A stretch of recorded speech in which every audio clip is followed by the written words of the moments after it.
साजरा होऊ लागला। गोकुल में भगवान, गोकुल में भगवान प्रकट भयो।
विचारलं की प्रभू भगवंतांनी मथुरेमध्ये अवतार धारण केला,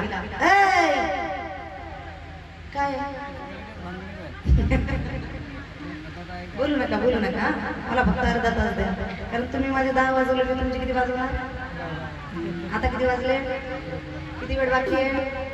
बसा मग, तेव्हा प्रसाद भेटेल, चॉकलेट भेटेल. आता बोलायचं नाही, तर प्रसादच येऊ देणार.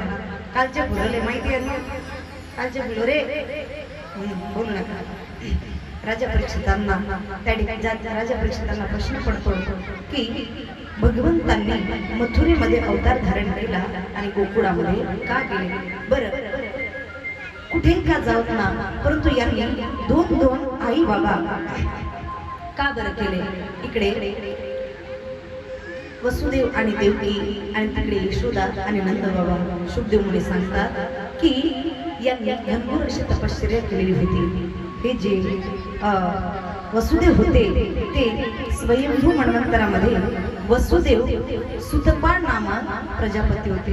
बोलू नका ग.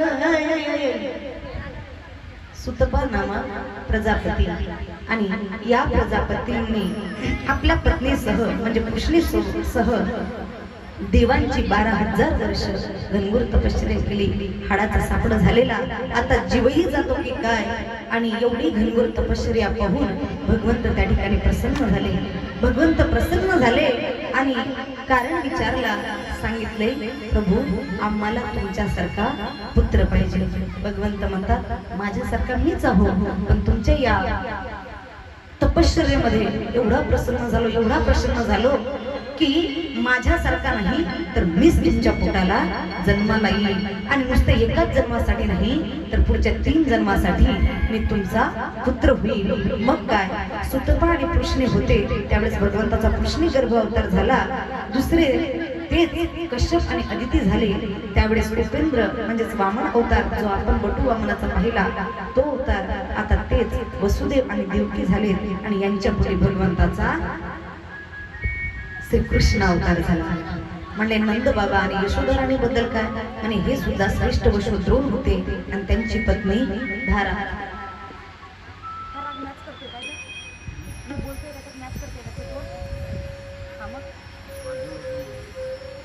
आणि श्रेष्ठ वशुद्रोण आणि इकडे धारा नावाची त्यांची पत्नी, हे मात्र त्या ठिकाणी घनघोर तपश्चर्या करतात. यांच्याही तपश्चर्येला भगवंत प्रसन्न होतात. वरदान मागतात की हे प्रभू आम्हाला तुमची अनन्यसाधारण भक्ती प्राप्त व्हावी. आता यांनी पुत्र नाही मागितला, अनन्यसाधारण भक्ती प्राप्त व्हावी. आता अनन्यसाधारण भक्तीची व्याख्या अशी सांगतात की आपण भगवंतावरती प्रेम करू हे नवल नाही, पण भगवंत स्वतः आपल्यावरती अत्यंत असा प्रेम करतील अशी ती भक्ती असावी. या भगवंतांनी नंद बाबा आणि यशोदावरती एवढं प्रेम केलं आहे की एखाद्या पुत्राला सुद्धा लाजवे एवढी सेवा देखील त्या प्रेमापोटी केली आहे. ज्या जगाच्या मालकाच्या पायावरती सगळी दुनिया लोळत असते, त्या जगाच्या मालकाने आपल्या बापाच्या पायातील जुते डोक्यावरती मांडले, एवढी अनन्यसाधारण भक्ती दिली. आता मात्र त्या ठिकाणी राजा परीक्षितांना फार आनंद झाला. एवढं उत्तर ऐकून सांगितलं, मग 6 मुलं का मारले गेले, काय गुन्हा होता त्यांचा? अहो जन्मताच असे कोणते पाप केले? म्हटले जन्माच्या आधीचे पाप होते. हे मरीची आणि उर्जा यांचे 6 मुलं स्मर, उद्रिक, परिश्रम, पतंग आणि श्रुत, ऋतू आणि भूमी होते. हे ब्रह्मदेवाला हसले की आपल्याच मुलीवरती मोहित झाला. ब्रह्मदेवाला राग आला. ब्रह्मदेवाने श्राप दिला, म्हणे जा असुर योनीत जन्माला येणार आणि त्या ठिकाणी पुढे भगवंत तुमच्या उद्धाराचा प्रयोजन करणार. त्यावेळेस एक एक एक एक करून तुमचा उद्धार होणार. हेच हिरण्यक्षाच्या घरी जन्माला येतात. राक्षस कुळामध्ये लक्षात राहते यांना त्यांचे पाप कर्म, देवाची भक्ती करू लागतात. त्या ठिकाणी त्यांचा वध होतो, मारले जातात. तिकडे पुन्हा देवकीच्या ठिकाणी यांचा अवतार होतो आणि हेच भगवंताचे उच्चिष्ट दूध पिऊन एक एक करून मुक्त होतात.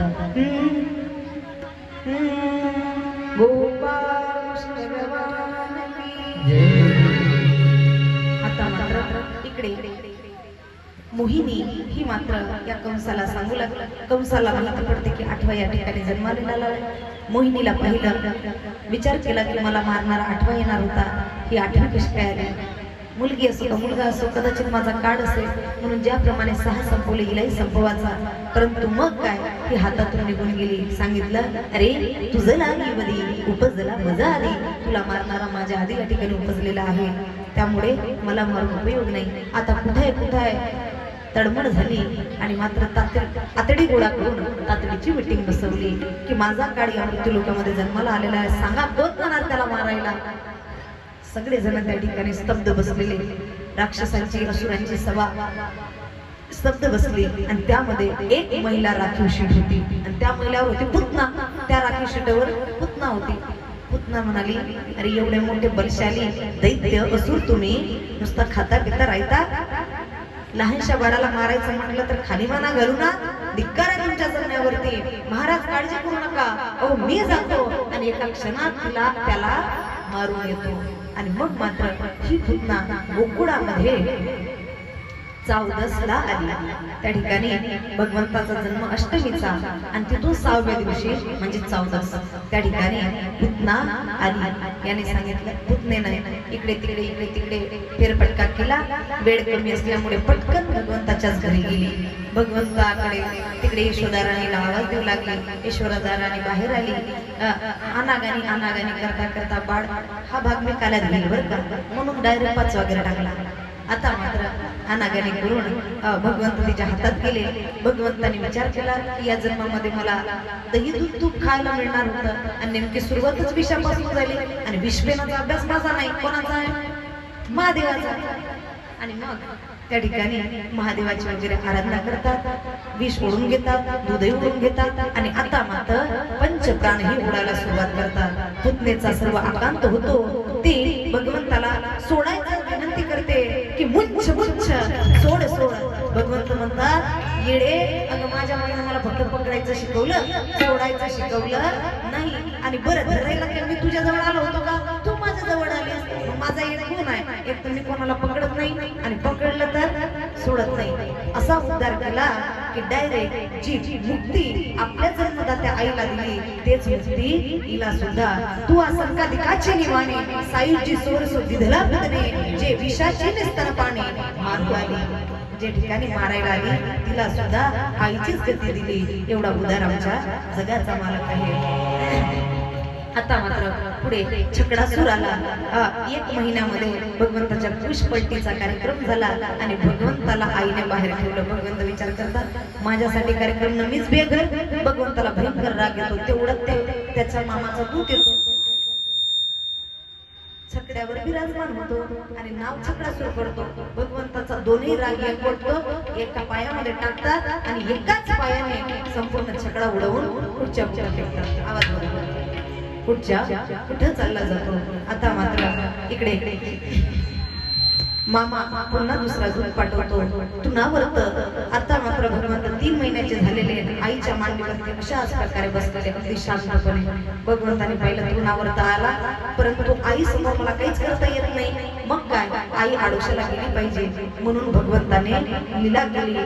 भगवान आईच्याच मांडीवर ते होते, खाली ठेवल्या पाहिजे यासाठी काय करायचं, गिरिभान शीर्ष उडवून नसते हे गिरी कुटत. त्या ठिकाणी त्या आईला सहन होणार नाही, एवढा एवढा एवढा एवढा वजन वाढवून घेतलं स्वतःचा.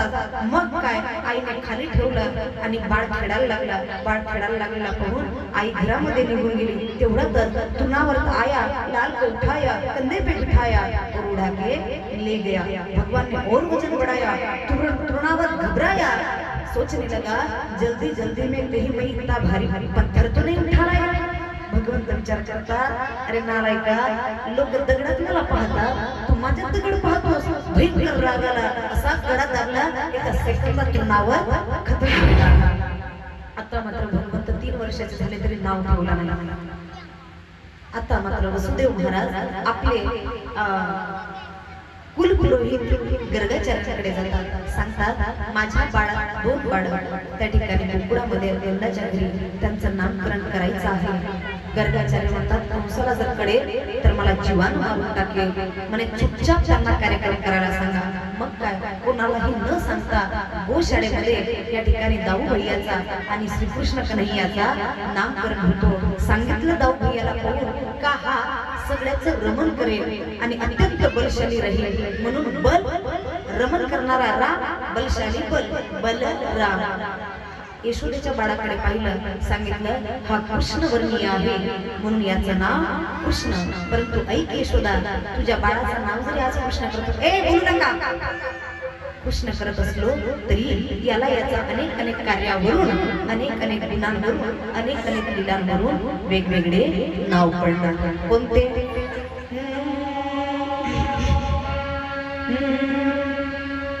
कोई कहे गोविंद, कोई गोपाला, मैं तो कहूँ सावरिया बांसुरी वाला. कोई कहे गोविंद, कोई गोपाला, मैं तो कहूँ सावरिया बांसुरी वाला.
गोविंदा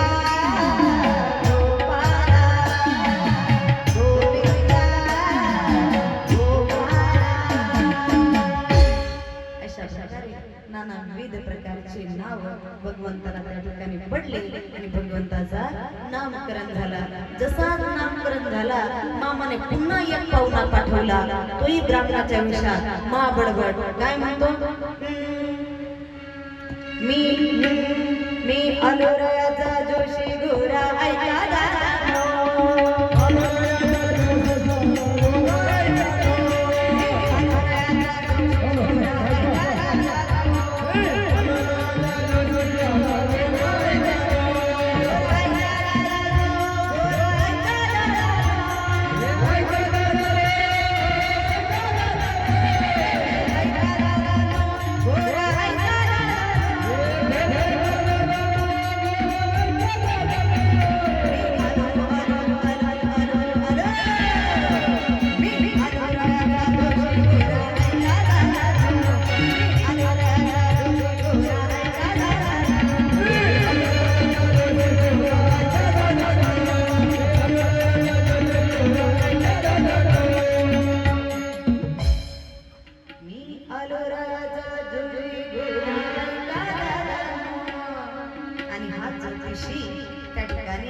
गोकुळामध्ये आला आणि गोकुळामध्ये मात्र आवाज देऊ लागला, आहे का कोणाचं भाग्य पाहायचं,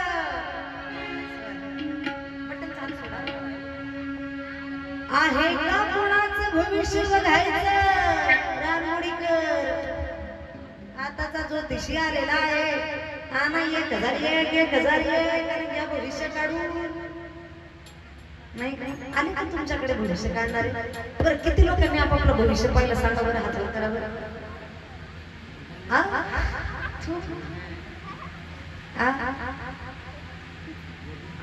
भविष्य पाहण्याचा नाद आम्हाला एवढा लागला आम्हाला कळत नाही. तुम्ही भविष्य ऐकून करणार तरी काय, बदलणार का त्याला, बदलणार उलट दुःखी होणार. मला सांगा, तुम्हाला जर काही एखाद्याने सांगितलं भविष्य, जर माझ्यासारखी शिल्लक टाळक्याची असेल, तिनं सांगू द्या की उद्या तुमच्या घरचे दागिने चोरी होणार आहेत, म्हणजे होणार नाहीत, उदाहरणार्थ तुमचा जीव चांगला लागला.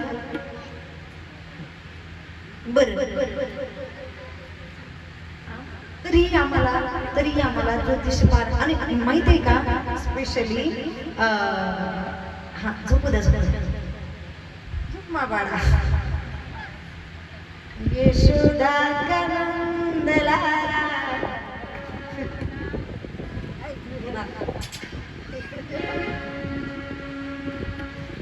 झोपून जा बाळा, रडू नको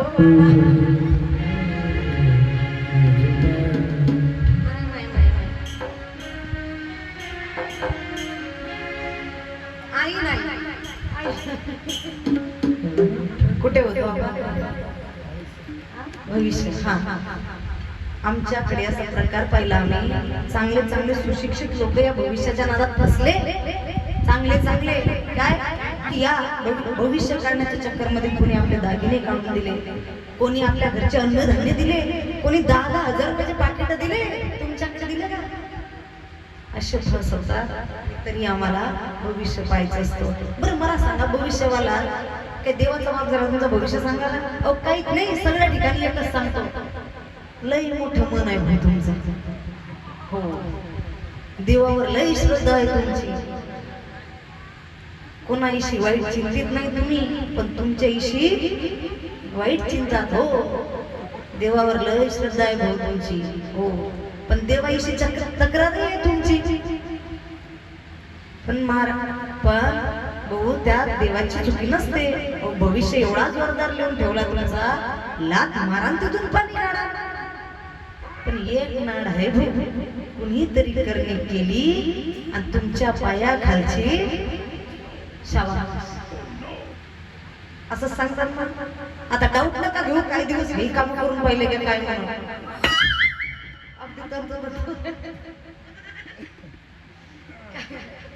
हा मला तेवढी वेळ, हा पण जे ते हे सांगतात ना, दुसरं काही सांगत नाही. त्यापेक्षा आमची अडाणी बहिणाबाई काय सांगते, नको नको रे ज्योतिषा, नको माझा हात पाहू, माझं भाग्य मला घडे, माझ्या दारी नको येऊ. तुम्ही सांगा त्याला ऐकत नसेल तर त्याच्याच दोन कानपडत हाणार आणि त्याला विचारा तुझ्या भविष्यात तुला हे कसं दिसलं नाही की आज मी तुझ्या कानपडत हाणार होती. आमचा भविष्यवाला आला. जाऊ द्या, ही अंधश्रद्धा आहे, यापासून दूर राहा. आता मात्र त्या ठिकाणी माबड भट्टही गेला आणि इकडे सगळे देवी देवता भगवंताचे दर्शन करण्याकरता येऊ लागतात. महादेवाला लालच सुटते. महादेव सुद्धा त्या ठिकाणी भगवंताचे दर्शन करण्याकरिता या ठिकाणी गोकुळामध्ये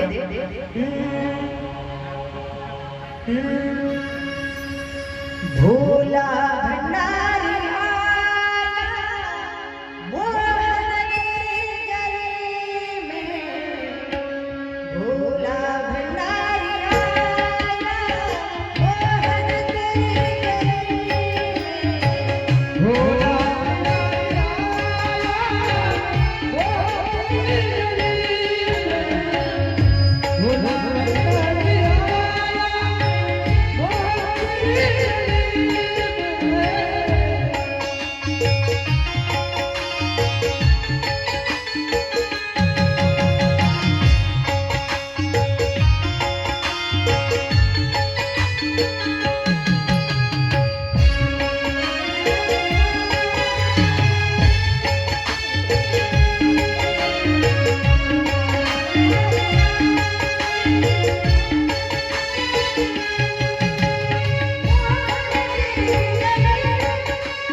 दर्शन घेण्याकरिता गोकुळामध्ये येतात की भोला भंडारी आया मोहन तेरी गली में.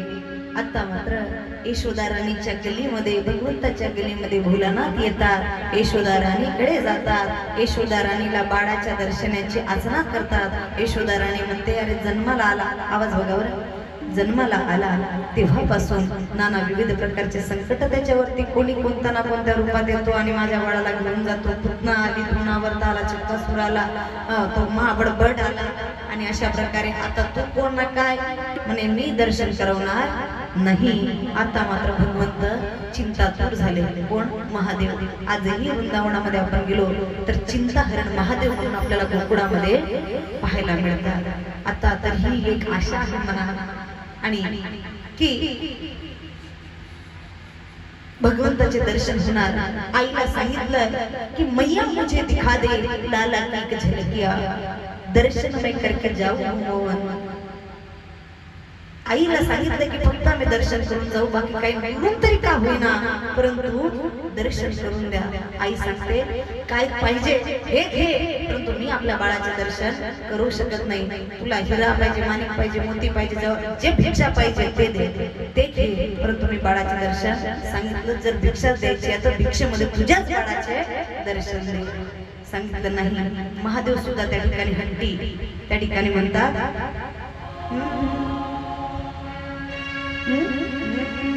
मुझको अगर मिलना भिक्षा तेरे दर से, जर मला तुझ्या या दरबारातली ही भिक्षा मिळाली नाही तर मी वापस जाणार. आता मात्र एक आशा मनात ठेवून त्याच ठिकाणी विराजमान होतात आणि तेच आशेश्वर महादेव म्हणून नंदगाव मध्ये प्रसिद्ध होतात. कधी येऊन बघा, वृंदावनला जाऊन बघा.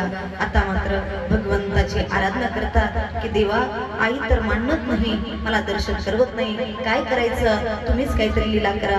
भगवंताने जोर जोरात रडायला सुरुवात केली. आता मात्र महादेव हसायला सुरुवात करतात. भगवंताने लीला सुरू केली. भगवंत काही केलं शांत व्हायला तयार नाही. नाना विविध प्रकारे नजर काढण्याचा प्रयत्न केला. सगळे प्रकार करून झाले परंतु शांत व्हायला तयार नाही. आणि आता काय करायचं. आपल्या गावात एक साधू महात्मा आले. त्यांच्याकडे काही पर्याय असेल तर विचारा. लगेच साधू महात्म्याकडे गेले आणि दृष्टी काढायची कोणाची, आमच्या नंदलालाची.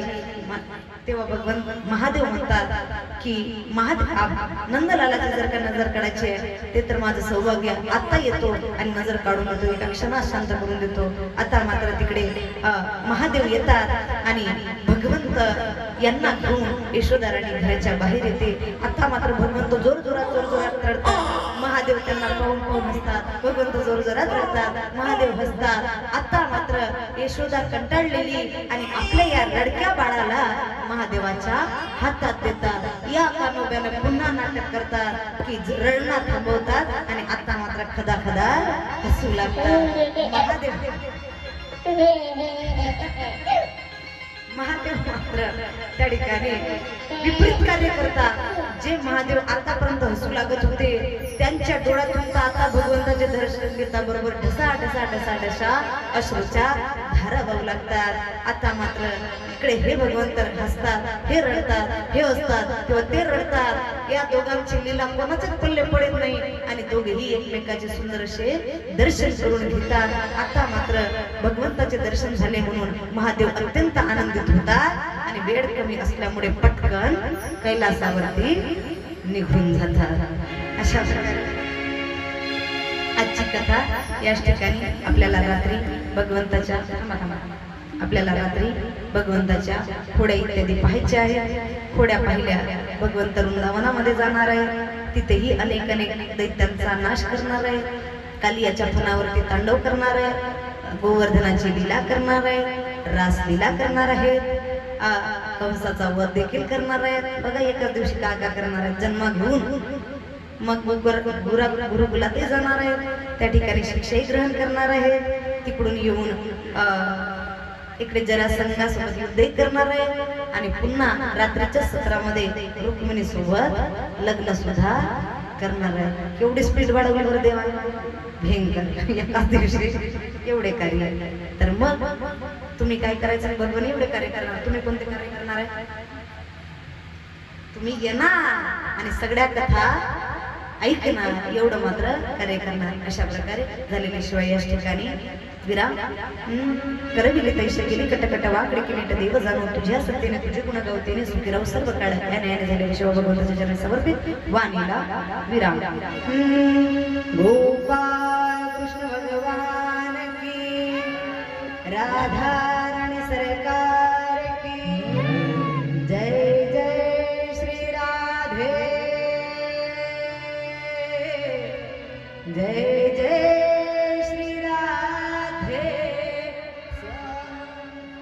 श्याम कुंड. चला चला.